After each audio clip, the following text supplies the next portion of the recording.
Welcome to my YouTube channel.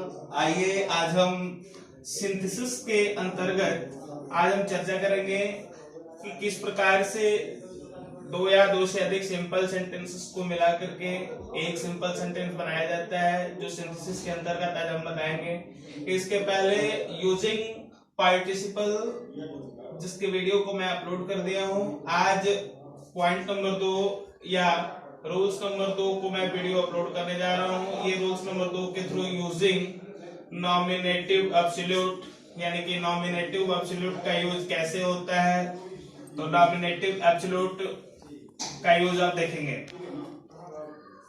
Using nominative absolute, इसकी हिंदी मित्रों में आपको बता दूं कि जो नॉमिनेटिव एब्सोल्यूट का अर्थ होता है वह स्वतंत्र कर्ता के रूप में होता है, स्वतंत्र कर्ता के रूप में होता है।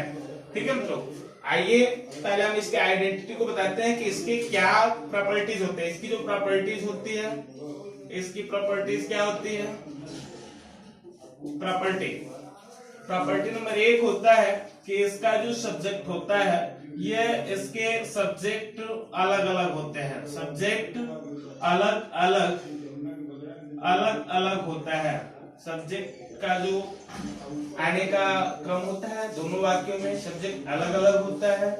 दूसरा, इसकी जो प्रॉपर्टी होती है कि वाक्यों में कारण तथा परिणाम, कारण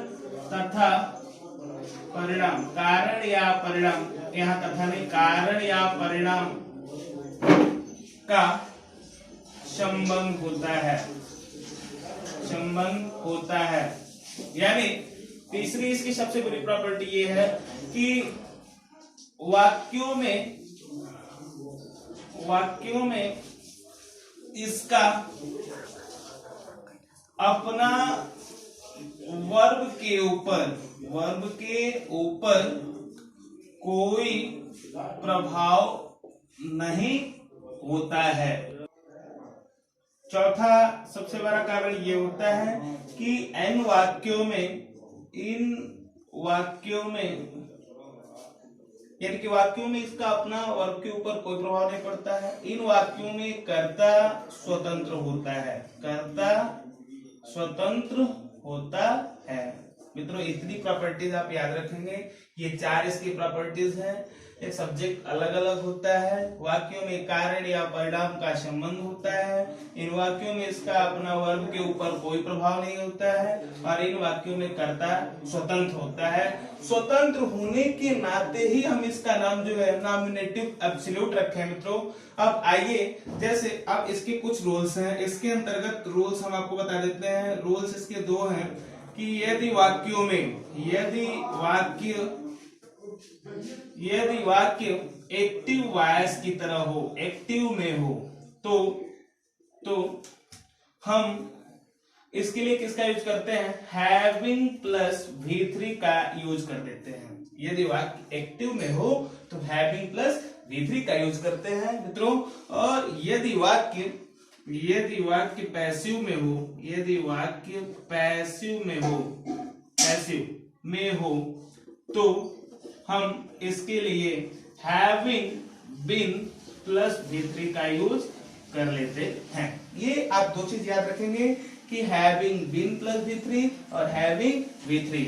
यानी कि कब हैविंग V3 होता है, जब एक्टिव वॉइस में होता है, और कब हैविंग बीन V3 होता है, जब पैसिव वॉइस में होता है। मित्रों, अब आइए मैं इसके ऊपर एग्जांपल में बताता हूं, आप इस नियम को समझ लेंगे, उसके बाद जो है इसको हम बनाएंगे। एग्जांपल तौर पे जैसे मान लीजिए, देखिए, जैसे मान लीजिए the sun rose, full stop, the fog disappeared। ठीक है, the sun rose, the fog disappeared। मैंने आपको क्या बताया है कि इन वाक्यों में मतलब जो इसका वाक्यों में कारण या परिणाम का संबंध होता है। देखिए, ध्यान देंगे, इस बात पे आप ध्यान रखेंगे कि वाक्यों में कारण या परिणाम का जो संबंध होता है उनको हम कैसे जो है परिभाषित करेंगे। इन वाक्यों में इसका अपना वर्ब के ऊपर कोई प्रभाव नहीं होता है, और इन वाक्यों में कर्ता स्वतंत्र होता है। इन 3 चीज के ऊपर आप ज्यादा फोकस करेंगे, इनको आप ध्यान से देखेंगे। देखिए इसमें मित्रों, द सन रोज, सूरज निकला, और दूसरा वाक्य है द फॉग डिसअपीयर्ड, कुहेसा गायब हुआ। तो सूरज की निकलने के कारण ही कुहेसा गायब हुआ, ठीक है। तो आप इसको कैसे लिखेंगे? अब चूंकि इसका जो सब्जेक्ट है वो स्वतंत्र है, इसके देखिए इसमें सब्जेक्ट द सन है, इसमें द फॉग है। आप इसको द सन रोज, जो कारण या परिणाम यानी कि जो कारण या परिणाम को दिखाता है उसी को बदलते हैं। द सन रोज, सूरज के निकलने के कारण ही फॉग डिसअपीयर्ड हुआ। तो हम इसको चेंज करेंगे, the sun having risen the fog disappeared, the fog disappeared। चलिए मित्रों, अब एक हम और वाक्य देते हैं जो आपके पैसिव वॉइस की तरह होगा। मतलब अभी तो हमने इस नियम को फॉलो किया, अब हम आपको बताएंगे जो पैसिव वॉइस की तरह होगा। जैसे the job was completed, the job was completed, he went to house, या he went to home, ठीक है। चलिए इस पे देखें हम, the job was completed, he went to home, इसको हम बताएंगे। अब देखिए मित्रों, ये थोड़ा सा अलग है। अब इसमें हम द जॉब वाज कंप्लीटेड, इस वाक्य को देखने से मालूम चलता है कि पैसिव वॉइस में है। तो जब हम पैसिव वॉइस में होगा तो ऊपर की तरफ नजर भी हम क्या करते थे, हैविंग B3 का हैविंग रीजन किया है, हैविंग B3 हुआ है। अब इसमें हम हैविंग बीन का यूज करेंगे। तो अब इसको कैसे बनाएंगे, the job having been completed, the job having been completed, he went to home, ठीक है मित्रों। आइए एक और एग्जांपल मैं आपको देता हूं, ऐसे इसी से रिलेटेड एक और एग्जांपल्स। जैसे कि